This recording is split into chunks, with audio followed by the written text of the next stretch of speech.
Saturday morning, the Experts program kicks off, and that means Luis Alvarez, CEO of the Alvarez Technology Group, our guest here on Power Talk Radio. Luis, welcome to our Saturday get-together. Hey, Mark, how are you doing today? Doing pretty good. It's a beautiful weekend, and we have more football, so, hey, it's a good thing, right? It is a very good thing. Yeah, I'm excited. Looking forward to the games, especially the Niners and the Packers today. That should be a good one, I hope. Yeah. I'm looking forward to that game, and I also, my daughter lives in Nashville, so she's a big Titans fan, so I'm looking forward to watching the Titans win today. All right. The Titans are one of 4 NFL teams to never have been to a Super Bowl. Isn't that weird? Yeah, the Browns, the Titans, and I can't remember the other 2 teams. Maybe I'll find them before the end of our segment, but I know the Titans are one, and they were the Oilers years ago. So this goes way back to like the 1960s. Have never been to a Super Bowl. CISA is warning all of us to upgrade our cybersecurity now to defend against what are called potential critical threats. What's going on here, Luis, and why the bell ringing?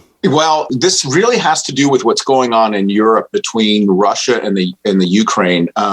Russia has been actively doing cyber warfare against the Ukraine for a few weeks now, kind of saber rattling and with everything else that's going on over there. And they've really damaged the Ukraine's infrastructure and taken down websites and prevented commerce by doing denial of service attacks, those sorts of things. And the concern with the cybersecurity and infrastructure security agency is that if Russia decides to go further and they do invade the Ukraine, they might launch cyber attacks, pretty significant cyber attacks across all the spectrum in the United States to distract the U.S. from what's going on in Europe. Basically, if we're busy trying to restore services and fight off cyber attacks, that we just won't have the ability to respond to Russia incursion into the Ukraine. And we're already starting to see some of that. There's a number of websites in the U.S. that have been taken down by Russian agents, suspected Russian agents. And it's more a demonstration of, hey, this is what we can do if you don't back off U.S. And this is a real thing. Warfare now is asymmetric. It's no longer just bombs and soldiers. It's now across the spectrum. And it would be relatively easy for Russia to launch a cyber attack, a massive cyber attack using the resources that they have across the U.S. and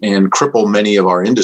So that's what CISA is warning about. As businesses, my concern is that, a lot of businesses don't take cybersecurity seriously until they get hit. It's kind of one of those things. You don't worry about it till it happens to you, and then all of a sudden you worry about it, but it's too late. And we need to be on our maximum alert to these sorts of things. So I would recommend, if you haven't had a security assessment previously, or it's been a while, that you get one done, because the threats today are so different than they were even a year or 2 years ago. And make sure that you're talking to your service provider or your internal IT department to see what they're doing to shore up their defenses, because the last thing you want to do is be shut down by a cyber attack that impacts your ability to stay in business. So a lot of people listening to this might say, well, hey, Luis, I've got some programs on my computer, and besides that, I have a router, a modem router. I use Wi-Fi at home, but I have to have a password to get into that, to be able to hook that to my computer. So don't I have protection there? I mean, how are these people going to access my system at home, my computers, and so forth, if I have to put in a password to be able to have access to my Wi-Fi signal? Aren't I protected in that instance? You are, to a certain extent, but what concerns me is the websites that you go to. One of the compromises that the Russians like to use is that they will take a website that you regularly visit, that's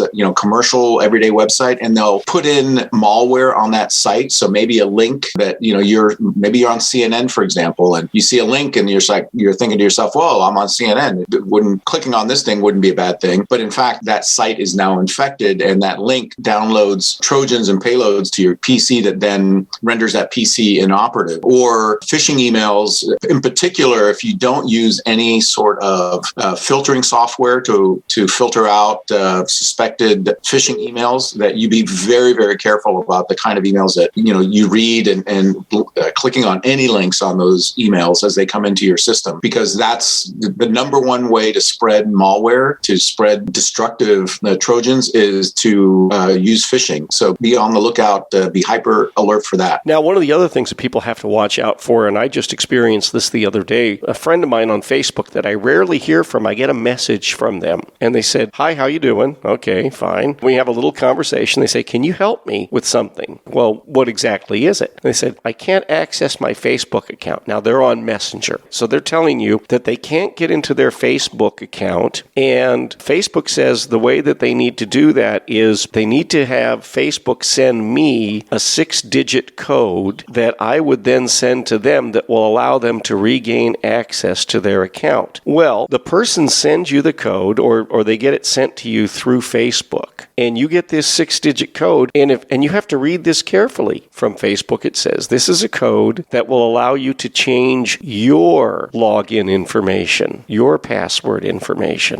That person wants you to send them that code. Well, wait a minute. I thought this was the average person, Lewis, would say, I thought this was supposed to be a 6-digit code I'm getting for you that helps you get into your Facebook account. No, this is a hack. This is not the real person. That is your friend. They've had their account hijacked, and what they're attempting to do is to get you to send them a 6-digit code that will allow them to go to your Facebook account and compromise that and take it over and continue to do the same thing to your friends and on and on and on. Yeah, that's a really good example of how sophisticated some of these hacks can be. And, one of the things about an account like a Facebook or Instagram or even Google Gmail account is once you lose control of those accounts, those companies are not going to do anything to help you recover it. Oh. There's nothing you can do to prove that you are the original owner of that. To them, whoever can log in and get to that account owns that account. Yeah, and companies like Facebook don't even have a telephone number you can call to talk to anybody. Yeah.